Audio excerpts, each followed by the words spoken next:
Timóteo 2, de 1 a 4.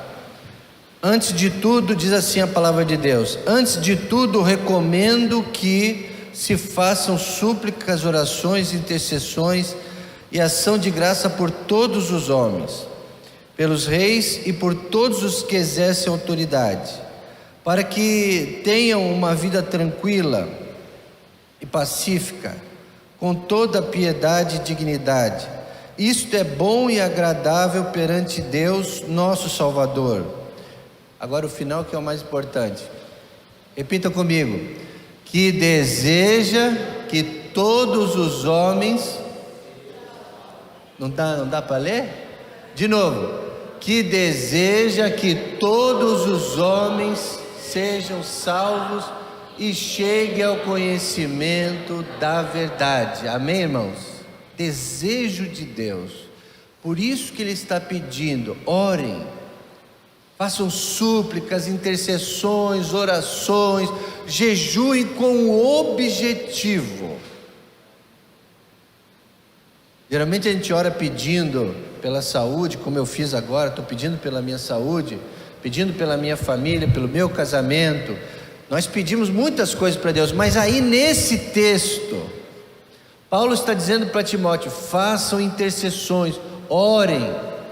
Então por isso eu quero pedir a todos os líderes que dirigem, que pregam às quartas-feiras, vocês que vêm às quartas-feiras, no momento que a gente vai orar pela igreja e pelo seminário, só tem uma coisa em mente: conversões e batismo. Então, quer orar pela igreja esse ano 2023? Eu quero orar pelo ministério de crianças, pelo ministério de homens, pelo ministério da IBD.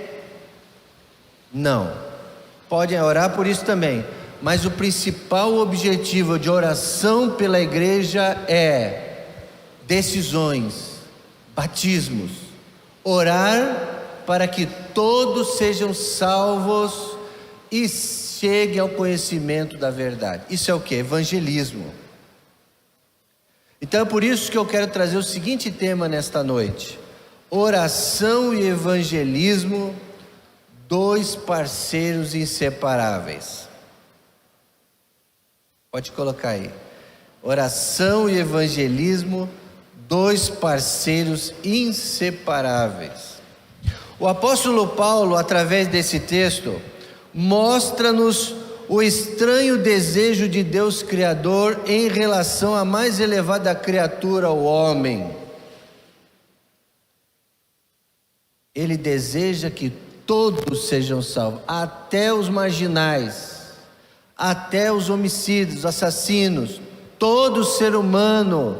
Deus deseja salvar, até aqueles que nós odiamos, até aqueles improváveis, aqueles que você não dá nada.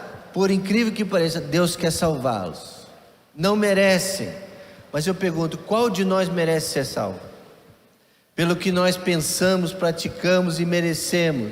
Ninguém. Mas Deus deseja. E se Deus deseja, porque é algo importante.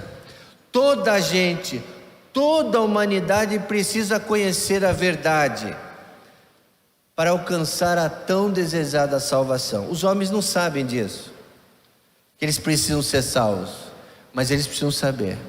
Eles precisam saber que precisam ter a coisa mais importante dessa vida, a salvação. Todos têm que saber.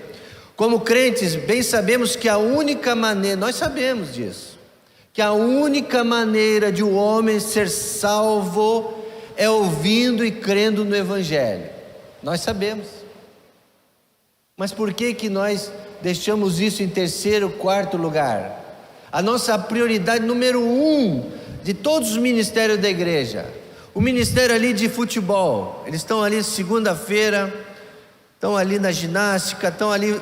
O objetivo é esportivo, é físico, mas o objetivo número 1 é trazer um visitante, é evangelizar, é falar da Bíblia, porque esse é o desejo de Deus, é evangelizar. O apóstolo Paulo aqui está aconselhando a oração e a intercessão em favor de todas as pessoas.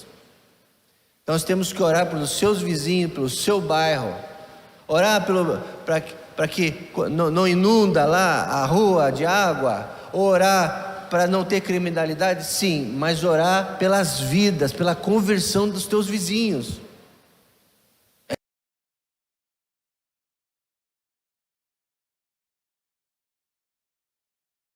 Conhecimento da verdade. Isso significa que o evangelho e a oração são as armas. Para que isso aconteça, para que o desejo de Deus seja cumprido, a igreja, eu e você precisamos de duas coisas: evangelismo e oração, ou oração e evangelismo, estão juntos. Podemos deduzir então que eles são parceiros, andam de mãos dadas e têm o mesmo alvo: levar o mundo a conhecer a verdade. O evangelismo e a oração são ministérios inseparáveis. Então aqui, irmãos, na nossa igreja nós precisamos fortalecer esses dois ministérios: oração e evangelismo. Então às segundas-feiras os irmãos estão orando, às quartas-feiras nós estamos orando, e bom se fosse a gente tivesse mais oração. Eu sei que quando voltarem os pequenos grupos, lá no momento do pequeno grupo, tem um momento nessa área, que é o momento de oração pelos não crentes. É a cadeira vazia. É o momento que a gente coloca uma cadeira ali no meio, né? E fala assim: Deus, no próximo encontro, no próximo culto, eu quero pedir que o Senhor traga uma pessoa para sentar nessa cadeira vazia, nesse banco vazio. Então nós precisamos orar com determinação e com objetivo. Nós queremos alguém aqui sentado. No próximo congresso, no próximo retiro, nós queremos 10 visitantes. Que eles venham ouvir de Jesus. E é mais ainda, queremos que eles se convertam. Então, irmãos, a igreja tem que aprender a orar com esse objetivo evangelístico. Porque às vezes a gente não ora, a gente acha que é normal, que a pessoa vem de qualquer jeito, a mensagem, se Deus tocar no coração, vai aceitar. Mas aqui, apóstolo Paulo a Timóteo está dizendo: façam intercessões, peçam, precisam andar juntos, não podem funcionar um sem o outro. É frequente vermos crentes praticando evangelismo, sim. Muita gente evangeliza, mas não alcançam sucesso. Por quê? Porque tem que ter oração junto. Não adianta só evangelizar, só compartilhar, só distribuir folheto, se você não ora. Precisa orar, porque existe uma guerra, uma batalha. Ouvimos muitas vezes, várias vezes a expressão: as pessoas não querem nada com Deus. Eu não evangelizo porque não adianta, eu falo, mas não tem resultado. Ninguém aceita, etc. São coisas que a gente ouve. Mas por que isso acontece? Quando nós vamos verificar o insucesso no evangelismo, é porque falta a oração de evangelismo.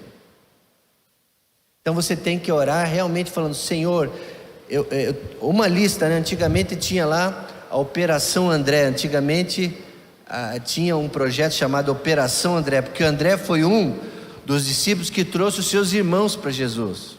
Então eles pegaram essa ideia do apóstolo André como evangelista, que levava pessoas para Jesus. Então a Operação André diz que você tem que ter uma lista com 10 nomes de pessoas que você está intercedendo para que elas se convertam. Não é cura física, emprego, namoro, não é nada disso, é a conversão, são não crentes. Então você deve fazer uma lista. Nós vamos estimular esse ano todo tipo de forma de evangelismo. Uma delas é uma lista de oração, intercessão. Eu quero ver essa alma ganha. Meu pai, minha mãe, meus tios, meu vizinho, meu amigo da faculdade, do trabalho. Eu quero, Deus, que essa pessoa se converta. Ela está sofrendo, eu estou vendo. Mas não adianta só você falar, tem que orar. Ouvimos muito disso. Ao verificar o insucesso e a falta de oração. Por outro lado, existem muitos crentes que passam o tempo todo orando, oram bastante, oram em favor do próximo, sem contudo nem falar com a pessoa. Ela só intercede, mas não fala, não compartilha um texto, não dá testemunho, só ora, mas no evangelismo não fala de Jesus. Aí também não funciona. Tem que ser as duas coisas juntos. Muitos vêm pedir oração pela salvação de familiares sem testemunhá-los de Cristo para eles. O resultado, irmãos, é o que a igreja está experimentando hoje, a igreja tradicional: frustração, falta de crescimento, marasmo. Você só vem ao culto, cada domingo, mas não tem frutos. Uma igreja animada, uma igreja satisfeita, é o que vê resultado: batismos, gente nova, escola dominical ali, discipulado acontecendo, pequenos grupos multiplicando. Mas quando não acontece isto, a igreja fica frustrada sucessivamente, aí vai desanimando. Por que eu existo? Por que eu estou ali? Será que é só isso? Cadê a vida cristã? Nós não podemos mudar essa tendência, mas podemos orar mais e evangelizar mais. E aí, como resultado, nós vamos ver as coisas transformando. Nessa noite vamos entender mais sobre isso. Esses dois ministérios, oração e evangelismo. Volta lá naquela parte da igreja multiplicadora. Como é que é a igreja multiplicadora? Eu não estou chegando, é muito pequenininho. Vamos ler ali. Uma igreja multiplicadora é uma igreja em avivamento, pois mais do que estratégias e metodologias sejam importantes, multiplicar discípulos de igreja é uma questão de experimentar um avivamento por meio da oração. Então, a igreja que cresce, que multiplica, ela é uma igreja que ora. Então, esse é um princípio fortíssimo da igreja multiplicadora. Próximo. Oração, princípio da igreja multiplicadora. Leiam para mim lá o que está escrito no primeiro bolinha lá. A igreja... Isso. Então, somos uma igreja missionária, mas não evangeliza, não faz missões locais. Somos uma igreja que ora, mas os crentes não vêm aqui quarta-feira orar. E aí? Nós precisamos praticar isso. Não só dizer que somos uma igreja que ora, poderosa, mas temos que praticar isso na nossa leitura devocional. Estava compartilhando ali com o diácono Roberto hoje à tarde, nós estávamos juntos hoje, numa reunião sobre Ministério de Transporte. Não me deixe esquecer, no final eu vou dar um anúncio sobre o Ministério de Transporte para a igreja, tá? Eu estava falando para ele, agora eu estou lendo a Bíblia toda num ano. Eu estou lendo um trecho do Antigo Testamento e um trecho do Novo Testamento. Eu quero incentivar você a ler a Bíblia todo dia. Eu estou fazendo isso. E no Antigo Testamento eu estou lá em Êxodo, quando Moisés está lá saindo do Egito. E Deus mandou, peça para o faraó. E o faraó, Deus endureceu o coração do faraó. Aí veio as pragas. Aí eu estava falando para ele sobre o que é esse negócio do endurecer o coração de faraó. Por que Deus fez isso? Então, só lendo a Bíblia é que você vai descobrir isso. Aí eu fui na biblioteca. Agora a igreja tem uma biblioteca. Lá tem os livros, comentários bíblicos. Você pode pegar lá e ler, até na língua original, o que significa aquilo. No Antigo Testamento, o povo não tinha noção de isso é do diabo, isso é coisa. Não, é tudo Deus. Então por isso que ele escreveu: Deus colocou no coração, endureceu o coração do faraó. Eu estou lendo essa passagem. E no Novo Testamento eu estou lendo naquele momento em que Jesus entra lá, triunfal em Jerusalém, e colocam as palmas lá, e diz: bendito que vem em nome do Senhor. Aí ele entrou no templo, e ele viu que estavam fazendo muitas vendas, estavam fazendo da casa do Senhor uma casa de comércio. Aí Jesus começou a derrubar todas as mesas lá, ficou bravo. Então eu estava comentando com ele, né? Ele estava falando da volta, a volta de Jesus também. Então é só você lendo a Bíblia que você vai saber disso. Então, irmãos, por que eu estou falando isso? Porque esse é um princípio da oração, da leitura bíblica. Isso vai conectar, você está junto. Então agora eu leio a Bíblia e oro. Eu tenho pedido: Deus, que a igreja cresça, que eu ganhe mais almas, que eu ore mais pelos meus vizinhos. O que está escrito no segundo lá?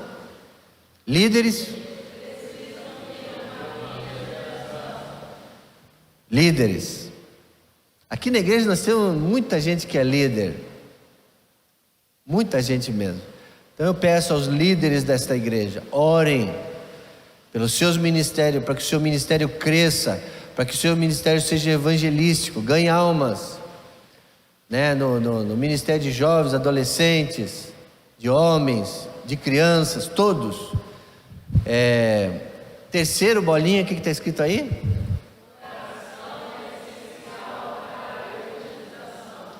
Para a multiplicação, o crescimento mesmo, é isso?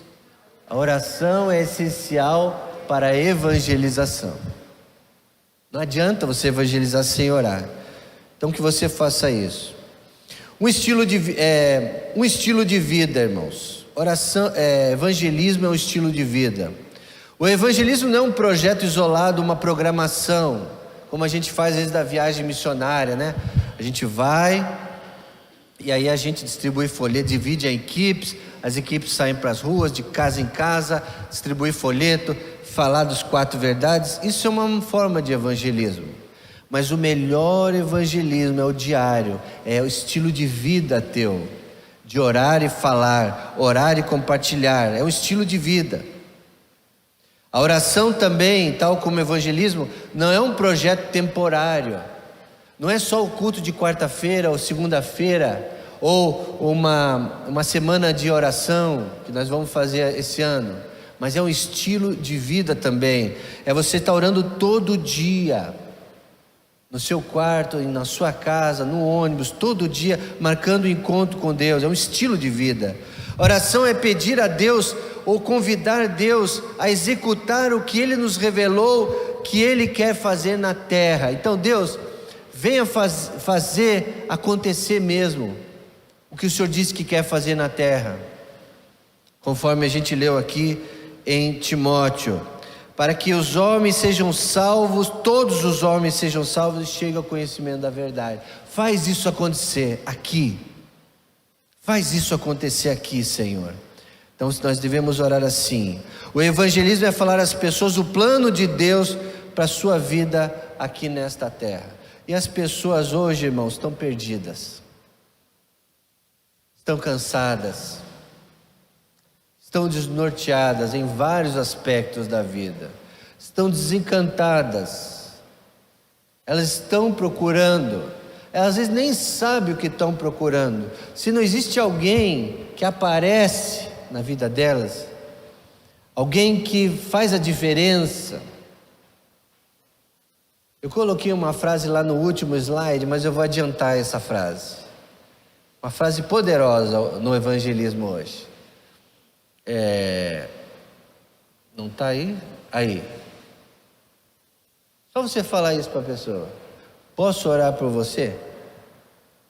Quando se vê uma pessoa desesperada, uma pessoa perdida, chorosa, com alguma coisa pesada nela, algum desespero, qualquer coisa, pare com essa pessoa e fala: posso orar com você? Só isso. Dificilmente uma pessoa vai recusar a oração. Aí você ali onde ela estiver, feche seus olhos, pega na mão dela ou no ombro dela e faz uma oração. Deus abençoe essa vida. Aí você, na oração você já evangeliza ela, porque você fala: Senhor, eu sei que tu tens um plano para essa vida. Revela o seu filho para ela. Dá a resposta que ela precisa, Senhor. Abençoa essa vida e vai evangelizando, que ela possa encontrar, que o Senhor se revele para ela, que o Senhor salve essa alma. Eu agora, quando eu vou no hospital, eu falo: Senhor, perdoa todos os seus pecados. Tenho certeza que a pessoa vai ser aliviada depois da tua oração, e ela vai pensar muito mais facilmente de abrir o coração dela para Jesus. Então, ao invés do evangelismo, é muito fácil, não é vergonhoso. Você pode parar em qualquer lugar, no ônibus, na praça, qualquer lugar, e orar com a pessoa, né? Isso é um estilo de vida, evangelizar. Comece assim, que eu tenho certeza que vai te ajudar bastante. A oração é pedir a Deus para convidar Deus para executar. A oração intercessória é um ministério sacerdotal. Você está intercedendo a Deus por aquela pessoa, você está ministrando, isso é sacerdócio, não é só para o pastor, para quem é ministro, você é um ministro de Deus, você está ministrando ali, você é um sacerdote, oração é um sacerdócio, levar os fardos do povo de Deus. O evangelismo é um ministério profético, você vai profetizar bênção para ela, você vai pregar a Bíblia, os versículos, Deus amou o mundo, Jesus é o caminho, a verdade e a vida.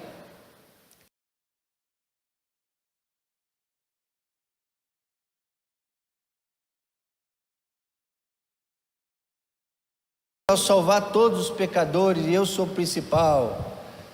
Enfim, quando você fala um versículo, você vai estar profetizando para ela. É diferente do ministério sacerdotal. Profetizar a vontade e o plano de Deus para a humanidade. Nós, igreja, somos cooperadores de Deus nesta obra de evangelismo e oração. Paulo fala isso em 1 Coríntios 3,9. Nós não somos mais do que cooperadores com Deus. Nós cooperamos, a obra é dele, a alma é dele, o Espírito Santo é dele. Nós somos cooperadores. Pastor Fanini, um dos meus mentores, que eu segui bastante ele pedia para Deus: eu quero ser um microfone de Deus, na boca de Deus. Eu sou o microfone. Quem fala é Deus, eu sou apenas um canal que vai falar. Então naquele momento você é um microfone na boca de Deus para profetizar, cooperador do Senhor. Deus quer salvar os perdidos através da nossa oração e do nosso evangelismo. Nós pedimos a Deus em oração, então faça os seus pedidos, peça para uma alma, coloque um nome de alguém, faça o seu pedido para Deus em oração. E a execução do seu plano na vida dos perdidos, através de nós, o evangelismo. Atos 4:29, agora pode colocar aí. Vamos ler, irmãos? Agora, pois, ó Senhor, olha para e concede aos teus servos que falem com ousadia, com toda a ousadia a sua palavra. Por quê? O apóstolo Paulo estava sendo ameaçado, todo momento, eles não queriam que ele falasse, ele estava sendo ameaçado, impedido, mas ele orava, falando: Deus, não impede, não que eu não ligue para essas ameaças, eu sei que eu vou sofrer ameaça, até morte, perigo, nudez. Ele diz lá numa passagem, né? Posso sofrer tudo isso, mas que eu possa falar com ousadia a tua palavra. Que essa seja a nossa oração. Não tenhamos medo de falar, porque através desta palavra é que as pessoas vão ter acesso à verdade. E, irmãos, o evangelismo e a oração juntos é uma explosão de Deus, é uma dinamite, é uma explosão. O evangelismo, irmãos, é a linha de frente. A oração de intercessão é a retaguarda. O evangelismo é a comissão de frente, a oração é a retaguarda. Quando o evangelista vai publicamente testemunhar de Cristo, o intercessor fica atrás, segurando o evangelista na oração. Por isso eu até pedi para a irmã Gláucia, agora recentemente falei: irmã Gláucia, agora que nós vamos estar pregando mais evangelisticamente, eu preciso ter não só boas recepção ali na frente, mas pessoas com as fichas de decisão, tá? Mas pessoas que realmente não falhem nisso, e outra equipe de oração. Então, na verdade, eu vou precisar de 3 equipes todo domingo à noite: uma equipe da recepção, uma equipe da consolidação e uma equipe de intercessão. Que tudo isso funciona em sincronia para que a explosão aconteça, para que verdadeiramente o pastor, quando faça o apelo aqui, tenha conversão. Porque temos visitantes, mas por que eles não... As almas não são libertas? Falta mais essa sincronia da oração e da intercessão. O evangelismo sem intercessão é como a dinamite sem o detonador. Foi o que disse Reinhold Bloch, já é falecido, foi um grande evangelista de multidões, especificamente na África. Ele pregou para milhares de pessoas. Ele dizia isso: o evangelismo sem intercessão é como uma dinamite sem um detonador. Intercessão sem evangelismo é como um detonador sem a dinamite. A oração intercessória é como um detonador. Evangelizar sem oração é como uma dinamite sem detonador. Não há explosão. Não há uma explosão se não tiver um detonador. Não adianta ter a dinamite, não adianta ter aquele fiozinho. Tem que ter uma coisa que se aperte, um botão que se aperte, para a coisa aí, explodir. Então um não fica sem o outro, precisa ter isso, né? Nós praticamos oração intercessória em secreto. O evangelismo é a parte visível. A oração é feita em secreto, é invisível, nós não vemos a movimentação dos anjos, o Espírito Santo agindo no coração, nós não enxergamos com os olhos. Mas num lugar onde tem muitas conversões, muitos batismos, ali nós podemos ter certeza que o Espírito Santo está agindo através da oração. Alguém está orando. Aquelas almas não foi um ganho assim, teve alguém que está orando. Então você vai numa igreja que está crescendo e pergunta: onde é que está o ministério de oração? Vão falar para você. Isso é incrível, isso é certo. A explosão da dinamite é visível e notório. Todo mundo vê passou ali o desenho da explosão? Bom, todo mundo vê a explosão. O detonador é escondido e pode estar até distante do alvo.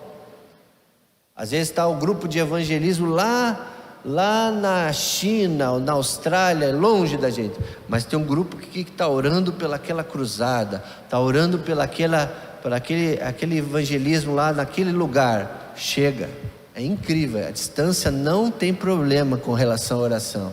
O detonador pode estar longe e chega lá, a explosão acontece se você ora. Incrível isso aí, isso é o poder de Deus. O resultado do evangelismo é notável. Vemos as pessoas aceitarem Jesus depois de ouvir o evangelho. E quem ora pode estar no seu quarto, na sua casa de oração, no lugar oculto, mas as suas orações têm um efeito devastador. Então nós temos que orar mais, irmãos. Se a gente quer ver a nossa igreja crescendo, nossa EBD cheia, o nosso seminário que já está, irmãos, graças a Deus, ontem choveu e as salas estavam cheias. Você acredita nisso? Por que isso está acontecendo? Porque os irmãos estão orando. Os irmãos estão orando, os seminaristas estão orando. Nós temos aqui o culto do seminário. Muita oração, muito poder. Pouca intercessão, pouca oração. Nós não vamos ver nada acontecendo. Então você ore. A ação da dinamite é clara e cria um impacto ainda maior. Com a explosão, os estilhaços vão, irmãos, e atingem outras pessoas que nos rodeiam. Então, quando a conversão de um jovem, a família toda recebe os estilhaços da oração e da intercessão. Quando um da família se converte, ali onde a pessoa trabalha melhora. Onde ele estiver lá na faculdade, é a igreja que vai lá. Então ela é uma luz que é acesa lá. Então quando uma pessoa se converte, os estilhaços, elas alcançam mais pessoas à volta. Com você não foi assim quando você se converteu? O poder da intercessão atingiu mais gente. A ação da detonação é secreta, silenciosa. Pode ser até pequena aquela faísca, mas aquela faísca pode produzir uma explosão muito grande. O evangelismo e a oração faz isso. Não há evangelismo sem oração, não há oração sem evangelismo. Um sem o outro não leva a lugar algum. Terminando, irmãos, aqui a última parte. Jesus praticava isso. Por isso que o ministério dele foi milagreiro, foi de conversão em todos os lugares onde ele ia, foi de maravilhas, conversão, todas as multidões seguiam ele. Por quê? Porque ele praticava isso. Jesus praticava os dois ministérios juntos. Ele ia para o monte orar, quando ele descia, irmãos, já estava a multidão lá pronta. Ele ensinava os discípulos, ele fazia, as coisas aconteciam. Irmãos, por que não acontecem as coisas que aconteciam na época de Jesus? Talvez é porque a gente não ore como ele orava. E acontecia mesmo, as histórias que a gente ouve na Bíblia. Ele bem sabia que os dois ministérios, um completava o outro. De dia ele saía publicamente, pregava, ensinava, curava. À noite ele tinha momentos solitários de a sós com Deus. E a vez que ele pediu para os discípulos irem com ele, o que aconteceu? Eles dormiram. Esse é o retrato da igreja hoje. Não podemos dormir, irmãos. Não podemos acomodar, precisamos orar e evangelizar, como Jesus fazia. A igreja primitiva praticava isso também. A igreja primitiva praticava isso aí também. Através da oração recebia o poder, o impulso, o zelo, a capacitação e a direção para evangelizar as nações. Era o nível mundial. Por isso que ele falava: comece em Jerusalém, depois vai para a Judéia, depois Samaria e até os confins da terra. E assim eles fizeram. Eles oravam, saíam, pregavam, o Espírito Santo desceu quando eles estavam orando. Eles começaram a fazer os milagres, assim como Jesus fazia. Os crentes da igreja primitiva evangelizavam no templo, nas sinagogas, nos lugares públicos. Isto era público. Contudo, também se reuniam nas casas, nos templos, em comunhão uns com os outros, nos ensinos, também para orar e interceder. Quando o apóstolo Paulo foi preso, a Bíblia diz que eles ficaram lá na casa orando. E Deus fez aquele terremoto. Vocês lembram daquela história, né? Paulo e Silas estavam lá orando e cantando, e daqui a pouco deu um terremoto e eles saíram, porque a igreja estava orando lá secretamente. Vamos ver alguns textos assim para respaldar isso, irmãos? Vamos ler lá? Eles se dedicavam ao ensino dos apóstolos, à comunhão e às orações. Está muito pequeno, dá para ler? Segundo, e Pedro e João subiam juntos ao templo. A nona, Atos 3:1. E todos os dias no templo, nas casas, não e anunciar a Jesus Cristo. Atos 5:42. E por último, e serviam eles ao Senhor, jejuando o Espírito Santo.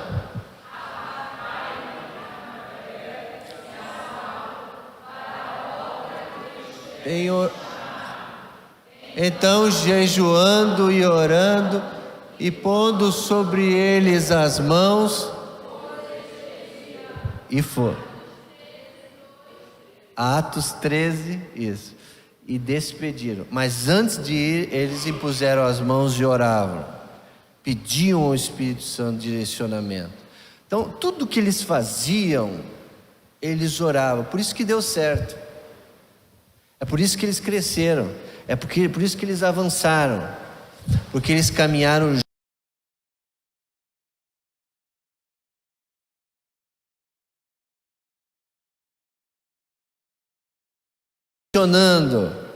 mandando de 2 a 2, vão evangelizar para lá, agora plantem outra igreja lá. O Espírito Santo fazia o outro escrever as cartas, produziam, sempre em oração, tá? Então a igreja primitiva praticava isso. Concluindo, irmãos, a oração é o recinto aonde a vitória do evangelho é ganha. Alguém falou essa frase, eu anotei aí. A oração é um recinto aonde a vitória do evangelho é ganha. É ganha. Para que o evangelho possa chegar a todo lado, cada crente deve ir a algum lado. Evangelismo. Para muitos de nós, isso só pode ser alcançado de joelhos. Então, só se você realmente não puder ir, você ora. Às vezes a pessoa está idosa, ela tem dificuldade da perna, ela não consegue mais, então ela ora e outro vai. Mas se você puder ir, ore e vá. Faça a sua parte, né? De joelhos e indo para o lado que Deus te ordenar. Eu quero terminar dizendo, voltando a insistir para toda a gente, como Paulo falou a Timóteo, quer queira, quer não, necessita descobrir a verdade, conhecer a verdade e, consequentemente, a salvação. Então nós precisamos, irmãos, voltar a insistir, não desistir como igreja de ganhar mais pessoas para Cristo. Nós queremos, irmãos, fazer isso, que isso aconteça esse ano 2023. A solução é essa: oremos e evangelizemos. Posso orar por você? Guarda essa frase aí. Tenta praticar essa semana com alguém. Não só quem já é crente, é lógico, os nossos irmãos na fé precisam de oração, vamos interceder por ele. Mas escolha alguém não crente. Se você tiver pelo teu caminho um conhecido, pare com ela e fale essa frase para ela. Ore por ela. Você vai ver que as portas do coração dela vai começar a se abrir e não vai ser nada impossível você ver essa pessoa se convertendo. Amém, irmãos? Que Deus nos abençoe, que nós possamos ser uma igreja intercessora. Esse é o primeiro princípio da igreja multiplicadora. Uma igreja que quer crescer, ela tem no DNA a oração. Toda vez que nós formos orar aqui, irmãos, pela igreja, orem por conversões, por batismos, por visitantes nos domingos. Não seja tímido, ore pedindo a Deus mesmo, porque nós vimos aí, este é o desejo de Deus: todo homem seja salvo. Amém? Vamos colocar em pé e vamos orar. Você que está em casa também ouviu essa palavra, Deus te abençoe, você possa cumprir isso na sua vida. Faz tudo isso, ore, pense em alguém agora. Vamos orar pelos evangelistas da igreja. Quem é esse grupo de evangelismos, pastor? É 2, 3? Não, é todo mundo. Todos nós podemos fazer isso. Então toda a igreja deve ser evangelizadora, intercessora, discipuladora. Ó Pai, muito obrigado por esta noite, onde vimos, ó Pai, o primeiro princípio da igreja multiplicadora, a igreja de Atos dos Apóstolos. Jesus praticava, a igreja praticava. Nós não estamos falando nada de novo aqui. A única coisa que nós queremos mesmo, Senhor, são atitudes diferentes na nossa vida, nos nossos dia a dia, no nosso estilo de vida, Deus. Dá-nos coragem, ousadia do Espírito Santo para falar para as pessoas e principalmente de orar. Ó Deus, faça com que essa igreja seja avivada com a intercessão, que nós possamos orar por pessoas, ó Deus, para que pessoas venham e visitem a nossa igreja e ouçam a palavra e se convertam, ó Deus. Aqueles que já se decidiram, que peçam o batismo, ó Pai. Queremos ver essa igreja alegre, com conversões, com batismo, com crescimento, ó Deus, porque é por isso que ela existe. Ajuda toda a liderança também a entender isso e levar isso para todos os ministérios, Senhor. Todo mundo seja unânime nisso, cumprir a tua missão e começar com a oração, ó Pai. Abençoa cada um de nós, alguns que têm familiares não crentes, ó Deus. Traz a conversão a todos da nossa casa, ó Deus, os nossos vizinhos, pessoas do nosso trabalho, ó Deus, que possamos ser aquelas pessoas ali na brecha, mas que vão ali também testemunhar, falar um versículo, fazer uma oração, falar um Deus te abençoe, fazer uma conexão, ó Deus. Sem essa conexão vai ser muito difícil, ó Deus, alcançar, porque nós somos teus cooperadores, ó Deus. O Senhor realiza essa obra através de nós. Então que assim seja na nossa igreja, que essa palavra possa alcançar esses que estão aqui, os que estão em casa e ainda os que vão ouvir depois, ó Pai, para que realmente possa causar muitos frutos na nossa igreja. Nós oramos agradecidos a Ti, no precioso e santo nome de Jesus, e toda a igreja diz amém. Amém.